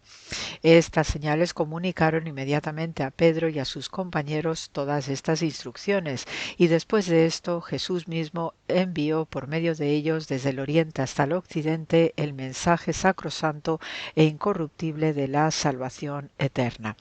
Entonces, bien, pues este momento de la ascensión, pues se tiene que materializar físicamente en un lugar extraordinario que tenemos en lo alto del Monte de los Olivos, y que también pues es un lugar con un encanto especial, porque también la vista que se tiene desde este punto del Eleona, llamada así en tiempos bizantinos, pues da de nuevo, no insisto, da una visión espectacular y panorámica de la ciudad de Jerusalén, y por eso pues ya es este colofón espléndido de lo que es la vida de Jesús en la tierra, y con este aspecto escatológico pues también nos da esa esperanza y esa ilusión de la promesa de esta salvación eterna, ¿no? Y todo lo que también representaba a Jesús como judío en la tierra de Israel. En primer lugar, pues quiero destacar el hecho de que fuera la ascensión desde lo alto del Monte de los Olivos, porque también sabemos desde el punto de vista cultural de la región la importancia de las montañas, montañas grandes, montañas chicas, colinas incluso, porque en las culturas de la antigüedad, y esto abarca también otra serie de pueblos, y particularmente por la parte que nos toca el Mediterráneo antiguo, sabemos que las montañas o las colinas pues se consideraban simbólicamente como los lugares donde es más fácil la comunicación con Dios. Por ello, no es casualidad que tengamos diversos eventos, ¿no?, que estén relacionados con las montañas, pues no solamente contemplando ciudades, ¿no?, de la antigüedad, ¿no?, que están construidas sobre colinas y que además pues ofrecen también una vista imponente según uno se va acercando a los lugares donde todavía se preservan los restos arqueológicos, bajo el término de Acrópolis, por ejemplo, ¿no?, el lugar alto de la antigüedad, o que a uno le suena, ¿no?, la Acrópolis de Atenas, por dar esta referencia, sino que también lo que va a destacarse particularmente es que en el caso de la ciudad de Jerusalén, que también está en el monte Moriah, montaña por excelencia, donde también van a converger las tradiciones de Abraham con el sacrificio de su hijo Isaac, o bueno, el no sacrificio porque sabemos que no lo mata. La siguiente montaña prominente para Jerusalén es el Monte de los Olivos, y por este sentido común de las sacralidades propias de las culturas de la antigüedad y en particular Israel, pues este momento de la ascensión de Jesús no podía darse en otro lugar que el Monte de los Olivos, por la relevancia que también tiene desde el punto de vista de la resurrección escatológica, y también lo que representa el Monte de los Olivos para el advenimiento del Mesías. Y por ello pues se van a juntar una serie de tradiciones relacionadas con lo que es el Monte de los Olivos, donde tenemos tumbas prominentes, donde hay también cuevas y sitios de refugio de viajeros, y particularmente del entorno de Jesús, sus apóstoles y discípulos, pues se reunían en diversas cuevas en esta zona del Monte de los Olivos, ¿no?, con una profundidad teológica, espiritual imponente. Sabemos que en el Monte de los Olivos pues se sacaba el aceite, ¿no?, de esos olivos legendarios que según algunos especialistas, algunos dendrólogos, todavía quedan algunos de estos olivos, pues se sacaba el aceite principal para los ritos del Templo de Jerusalén, para las unciones. Entonces, en lo alto de este Monte de los Olivos, donde se va a producir la ascensión, pues tenemos un lugar que se conoce en la actualidad como la iglesia del Pater Noster o del Padre Nuestro, y es que en este sitio, pues fruto de las tradiciones que a lo largo de los siglos y de las generaciones se van transmitiendo para identificar los lugares santos, y esto siempre me habréis oído comentar que nos apoyamos mucho en estas tradiciones de peregrinos, de relatos legendarios de los propios peregrinos, ¿no? que se conservan, pues de este lugar, pues sabemos que coincide con la enseñanza de Jesús del Padre Nuestro, por lo menos en 2 ocasiones, y también sabemos de la existencia de una cueva que ahora ya se puede ver debajo de la actual iglesia del Pater Noster, y que parece ser que esta cueva, que ya es una cueva legendaria, existía incluso desde antes de los tiempos de Jesús, pues en este punto parece ser que Jesús tenía reuniones con sus discípulos, con apóstoles,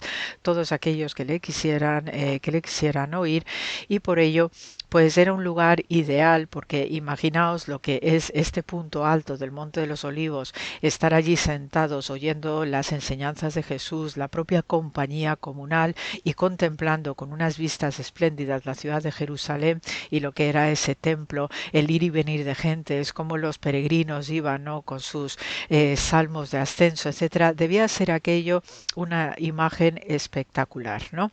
Entonces, pues por este tipo de hitos, pues no es de extrañar que las tradiciones peregrinas pues fueran conservando las localizaciones, las ubicaciones, y en particular de las reuniones que tenía Jesús en este sitio, que después más adelante se va a convertir en el punto, ¿no? Desde donde va a subir a los cielos, ¿no?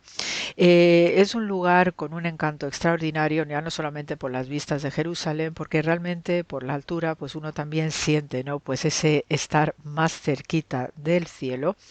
Y también sabemos por el obispo e historiador Eusebio de Cesarea, que es contemporáneo a la vida de Constantino el Grande y Santa Elena, ¿no? La formidable madre de este emperador bizantino, que se dedicó a recorrer todos los lugares visitables del Próximo Oriente para ir consolidando las veneraciones cristianas y levantando también diversas estructuras, pues sabemos que en esta cueva, y según Eusebio de Cesarea, ¿no? El Salvador del universo inició a los miembros de su gremio en misterios inefables.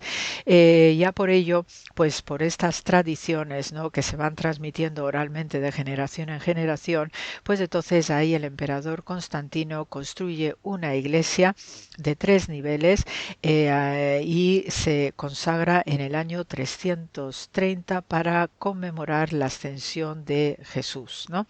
Se le conocía en la lengua griega bizantina como Eleona, que significa de los olivos, precisamente por el gran número de árboles de olivo que había también en esa zona más alta del monte que tiene el mismo nombre, ¿no? Precisamente de este lugar, pues según se lee en el Evangelio de Mateo 24, es también donde Jesús, contemplando Jerusalén, y uno puede imaginar cómo estaría contemplando Jesús esa ciudad de Jerusalén, con ese corazón pesado y también con lágrimas en el rostro, es donde avisa sobre la destrucción de Jerusalén y la segunda venida de su persona ya como Mesías, ¿no? Con el tiempo, pues esta basílica bizantina pues fue construida con el típico estilo de la estética de la arquitectura de Constantino el Grande, ¿no? Estas basílicas que tienen un atrio, que tiene lo que es la parte, digamos, basilical, la parte central, y luego lo que es una rotunda, o donde se va a conservar lo que conocemos como el martirium, que es el lugar del testimonio del evento religioso sagrado que se celebra allí. Pues es el típico modelo de la planta basilical, que también tiene el mismo modelo la Basílica de la Natividad de Belén o del Santo Sepulcro, de plantas rectangulares.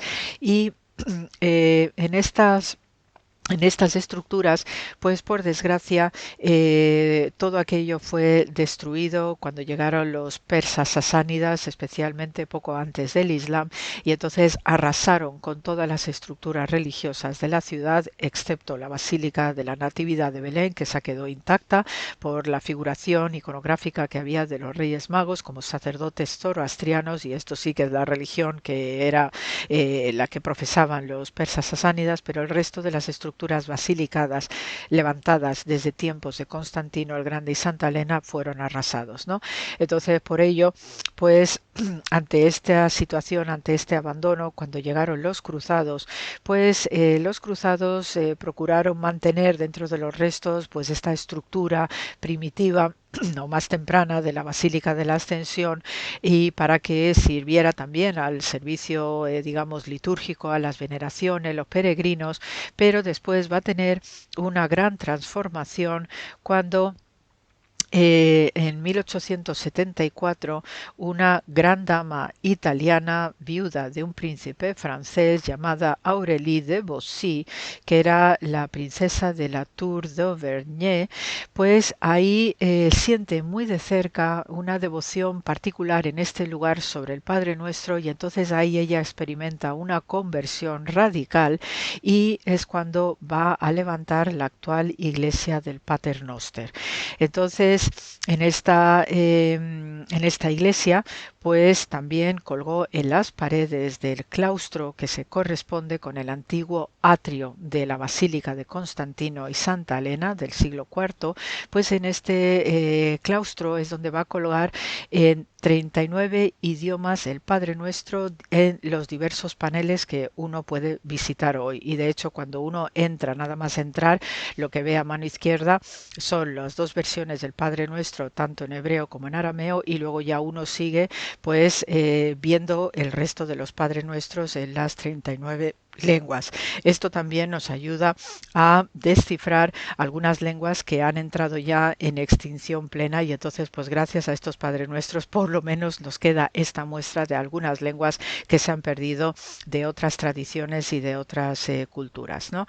Esta dama, Aurélie de Bossy, pues también añadió un convento para las hermanas carmelitas, y entonces dice la tradición y dicen los registros de la época que mientras estaba construyendo el convento de las carmelitas, esta dama noble pues vivía cerca, a unos pocos metros de distancia, porque iba supervisando, pues como también haría en el pasado Santa Elena, la madre de Constantino el Grande, vivía en una cabaña de madera supervisando la construcción de este conventico de las carmelitas, ¿no?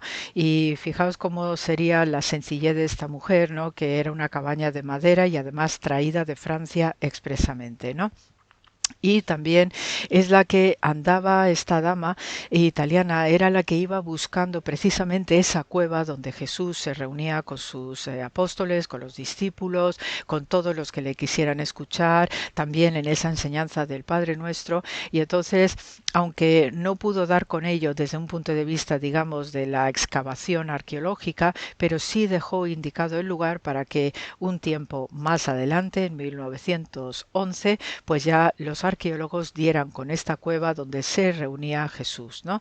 Y entonces, gracias a ella que hizo esta señalización, pues ubicamos actualmente esta cueva que se puede visitar, y tanto es así que también la gran dama, cuando falleció en Florencia en 1889, pues pidió que sus restos fueran llevados precisamente a esta iglesia que ella proyecta, que es la iglesia actual, junto con las hermanas carmelitas, y entonces sus restos pues no pudieron ser llevados hasta unos años más adelante, ¿no? En 1957, y hoy mismo pues se puede ver, ¿no? Lo que es la tumba de esta gran dama que proyectó la iglesita actual, y gracias también a ella pues tenemos la indicación de dónde está la cueva donde Jesús se reunió y que nos recitó el Padre Nuestro con este mensaje tan claro y tan bello de lo que es la relevancia del Padre Nuestro. Así que con la grabación del programa de esta noche. Se os manda muchísimo amor como siempre y también con este corazón alto y contento por el Pentecostés que vamos a recibir en breve. Gracias por la escucha y hasta la semana que viene.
Damos la bienvenida a la hermana Carmen Pérez y a José Manuel Palomeque en Entre tú y yo.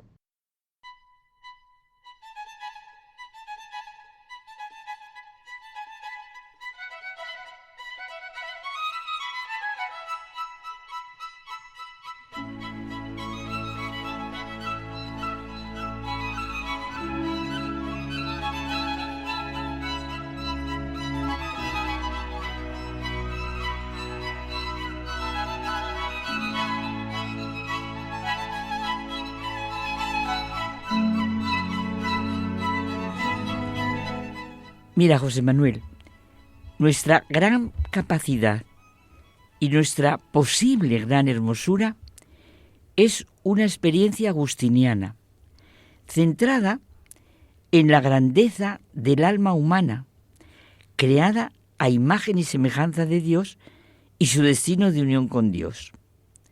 Muchos nos repetimos como un mantra lleno de sentido y fuerza: nos hiciste, Señor, para ti, y nuestro corazón está inquieto hasta que descanse en ti.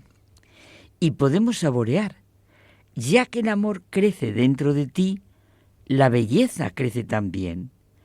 El Santo Padre nos lo hace sentir, llamados a ver nuestra gran capacidad y actualizarla mediante el amor a Dios y al prójimo. Descubrir en cada etapa de nuestra vida nuestra singularidad como don de Dios, sentirnos amados por Dios y en relaciones humanas reales por encima del éxito.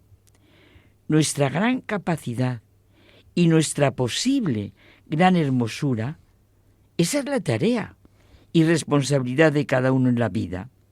Desarrollar toda nuestra gran capacidad, y así lograremos la verdadera hermosura, que será eterna.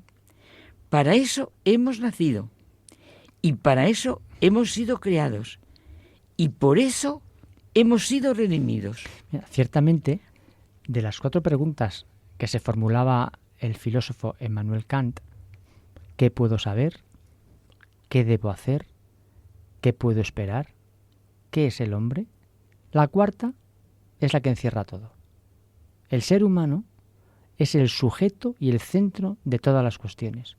Y ahí está la gran realidad de la libertad humana para realizarse. Claro, sentir esta nuestra gran capacidad y nuestra posible gran hermosura, yo te lo he comentado, siempre la he visto desde Santa Teresa de Jesús, que al comienzo de su obra, Las moradas del castillo interior, lo expone, de manera clarísima.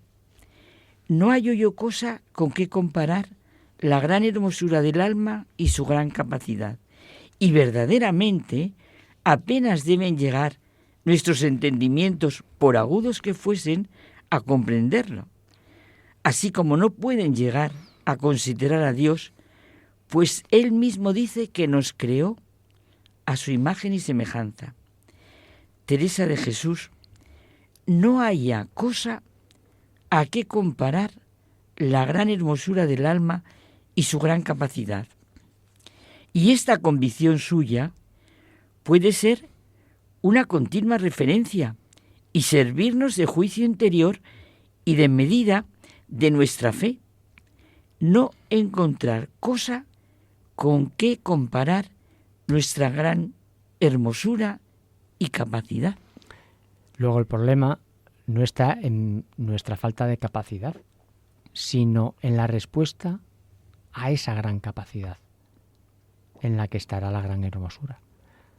La hermosura se muestra en cómo ejercemos diariamente nuestra libertad. Tenemos una responsabilidad constante para transformar en realidad, a través de la fe, la esperanza, el amor, la capacidad con la que Dios nos creó, respondiendo así a la belleza interior que ya poseemos. Se centra esta profunda e intuitiva mujer en lo que el ser humano puede ser capaz de recibir, de vivir y de dar. Ahí está su hermosura y belleza. Ella describe qué significa esta gran capacidad y hermosura y pone una comparación para explicarlo. Dice que somos como un castillo, todo de un diamante o muy claro cristal, a donde hay muchos aposentos, así como en el cielo hay muchas moradas. Estas moradas son un gran regalo de riqueza y encuentro que ha de vivir cada uno. El ser humano está llamado a ser un paraíso, a donde Dios tenga sus deleites. Y por eso se pregunta ella, ¿y cómo os parece que será el aposento a donde un rey tan poderoso, tan sabio, tan limpio, tan lleno de todos los bienes se deleita? Oye, qué riqueza de psicología, qué maravilloso sentido de lo que es la persona, qué humanismo tan lleno de plenitud, qué visión de la estructura del alma de esta mujer genial, lo dice así Ruth Carballo, médico y ensayista español, padre de la medicina psicosomática. ¿No es absurdo que por nuestra culpa no nos entendamos a nosotros mismos, ni sepamos quiénes somos? Sería una gran lástima y confusión que nos preguntasen quiénes somos y no lo supiésemos. No saber quién es su padre ni su madre es la mayor ignorancia. Si esto sería una gran bestialidad, dice Santa Teresa de manera muy gráfica, sin comparación es mayor la que hay en nosotros cuando no procuramos saber quiénes somos realmente y nos detenemos a bulto en estos cuerpos. Y por lo que hemos oído y porque nos lo dice la fe, sabemos que tenemos alma, espíritu, pero lo que puede haber, quien está en ella o su gran valor, pocas veces lo consideramos. Claro. Su comparación del castillo engloba todas las demás comparaciones y ejemplos de los que, de manera deliciosamente femenina e intuitiva, se sirve para explicar la gran hermosura del alma y su gran capacidad. La puerta de este castillo es la oración, y la oración, como repetimos tanto, es trato de amistad con quien sabemos nos ama. Y esto nos encanta a ti y a mí. La amistad fue siempre la piedra de toque en la vida de Teresa de Ahumada, que se convierte por este encuentro y esta amistad en Teresa de Jesús. Es maravilloso cómo expresa la gran realidad que es en el ser humano la amistad, el camino de encuentro con Jesucristo y con todos los demás. Jesucristo dice: os llamo amigos. Nadie tiene mayor amor que el que da la vida por sus amigos. La amistad es la mayor riqueza. Su experiencia es de vital importancia. Los pensadores han hablado de ella como la más grande, como lo más grande que el ser humano puede experimentar y una de las necesidades más importantes de la vida. En la literatura se ha expresado siempre diversos tipos de amistades entrañables, ¿no? Como puede ser la de Don Quijote y Sancho. El hombre de bien es el que mejor desarrolla su capacidad para la amistad. Si se quiere formar un juicio sobre un hombre, sencillamente basta ver su capacidad para la amistad. Mira, por la amistad, dice Max Scheler, se abren al hombre caminos enteros, caminos enteros, campos de valores. La dirección de la amistad determina su horizonte de bondad, fidelidad, respeto, gratitud, justicia, sacrificio y generosidad. La amistad nunca se ata por el temor, el dominio, la tiranía, la violencia, la opresión, la envidia. No es compatible con lo que hunde y esclaviza, sino siempre con la libertad y la verdad. Siempre la libertad y la verdad en la amistad. Dios es amor y la caridad en la verdad son dos cartas del Papa Benedicto XVI, que tendríamos que tener como textos de cabecera. Nosotros hemos conocido el amor que Dios nos tiene y hemos creído en él. Esta es nuestra opción fundamental. Esta es la gran amistad de nuestra vida, que alimenta toda relación humana. No me canso de decirme sus palabras. No se comienza a ser cristiano por una decisión ética o una gran idea, sino por el encuentro con un acontecimiento, con una persona que da un nuevo horizonte a la vida y con ello una orientación decisiva. Y porque Dios nos ha amado primero, el amor es la respuesta. Con el don de la amistad, Dios viene al encuentro del hombre. La pérdida de este amor, de este sentido de la amistad, es la causa de todas las desviaciones y del sentido de la vida humana. La amistad, nuestra gran capacidad y nuestra posible gran hermosura.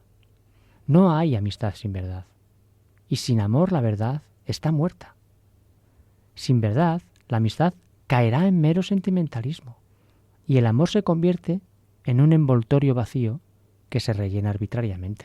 Claro, ese es el riesgo fatal del amor en una cultura sin verdad, dice Benedicto XVI. Nuestra gran capacidad y nuestra posible gran hermosura es el núcleo de nuestra fe cristiana, que ve a Jesucristo como la fuente misma de nuestra existencia y potencial humano. No somos simples criaturas, somos hijos de Dios, redimidos y salvados por Jesucristo, con una dignidad y una capacidad inmensa de transformación, encontrando en Cristo el modelo perfecto. No desperdiciemos el don de la amistad de Dios. Eso es.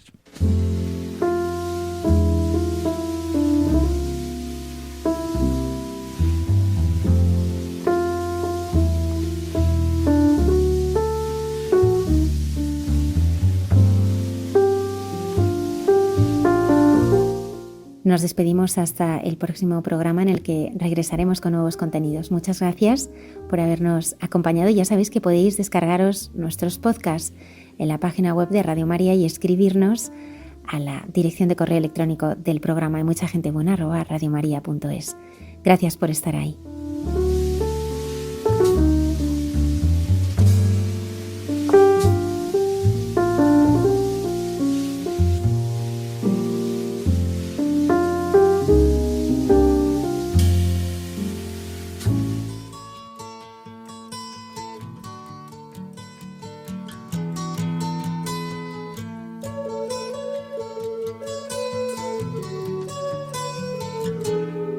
Han escuchado en Radio María Hay mucha gente buena, un programa que dirige Almudena Delgado. It's alright.